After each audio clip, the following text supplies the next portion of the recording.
नमस्कार, तपाईसँग गिरीशको work permit छ र तपाईले गिरीशका लागि अपोइन्टमेन्ट पाइराख्नु भएको छैन भने आजको यस भिडियोमा के कारणले गर्दा गिरीशको अपोइन्टमेन्ट पाउनका लागि यति धेरै कठिनाइ अथवा गाह्रो भइराखेको छ र अर्को कुरो भनेको यो अपोइन्टमेन्ट उठाउनका लागि के गर्यो भने चाहिँ अपोइन्टमेन्ट ल्याउन सहज हुन्छ भनेर जानकारी दिन गइराखेको छु। पक्कै पनि यो भिडियोले तपाईहरूलाई सहयोग गर्नेछ भन्ने आशा लिएको छु।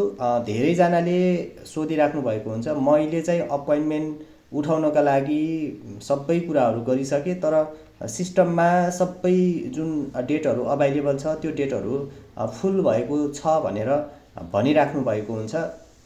यसको मेन कारण भनेको के हो भने तपाईको झन्डै 1.5 महिना चाहिँ तपाईको जुन गिरीशको भिजा एप्लिकेसन सेन्टरको कन्ट्याक्ट रिन्यू नभएको कारणले गर्दाखेरि अपोइन्टमेन्टदेखि लिएर भिजा प्रोसेसिङदेखि लिएर सबै कुराहरू चाहिँ बन्द थियो है। बन्द भइसकेपछि फेब्रुअरी 13 तारिकदेखि तपाईको डाइरेक्ट सबमिसन लिएर आएको थियो गिरीश भिजा एप्लिकेसन सेन्टरले। त्यसपछि फेब्रुअरी 16 तारिकदेखि चाहिँ डेट सिस्टममा लग्यो र डेट सिस्टममा लगिसकेपछि अब धेरै एप्लिकेन्टहरू हुनुहुन्छ, उहाँहरू सबैले डेट बुक गर्न खोज्दा चाहिँ यस्तो किसिमको इस्युहरू देखिने हो है।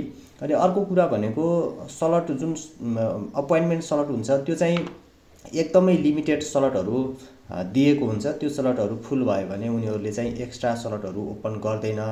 त्यो एक्स्ट्रा स्लटहरू ओपन पनि केही समयपछि मात्रै गर्ने भएको कारणले तपाईहरुले चाहिँ बेला बेलामा चाहिँ चेक गरिराख्न पर्ने हुन्छ आइडी बनाएर है। यो गिरीशको जुन अपोइन्टमेन्ट स्लट छ यो चाहिँ कुनै पनि शुल्क तिर्न पर्दैन, विदाउट कस्ट तपाईले चाहिँ अपोइन्टमेन्ट ल्याउन सक्नुहुन्छ। यसको चार्जेस चाहिँ तपाई जति बेला भिजा एप्लिकेसन सेन्टरमा सबमिसन गर्न जानुहुन्छ त्यति बेला चाहिँ बुझाउन पर्ने हुन्छ पैसा चाहिँ है।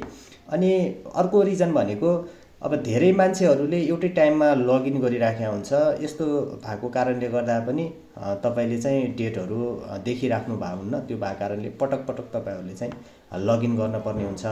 र अर्को रिजन भनेको एजेन्टहरूले धेरै डकुमेन्टहरू होल्ड गरिरहेको हुन्छ, उनीहरूले चाहिँ एकैपटक धेरै स्लटहरू बुक गर्ने भएको कारणले गर्दा पनि यस्तो किसिमको समस्याहरू देखा परेको हो है।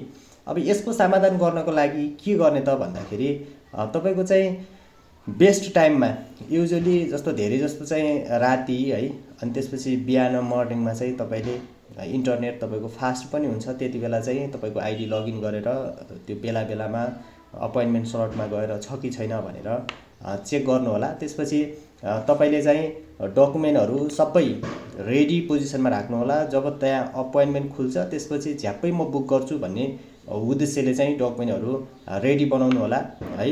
अब तपाईहरु धेरैजनाले मैले गिरीश सम्बन्धी भिडियो पहिला पनि धेरै हालिसकेको छु। धेरैजनाले वर्क परमिट मेरो आएको छ, अपोइन्टमेन्ट आएन भनेर भनिराख्नु भएको थियो। कसको अपोइन्टमेन्ट आयो भनेर मलाई चाहिँ यस भिडियोको कमेन्टमा कमेन्ट गरिदिनु होला।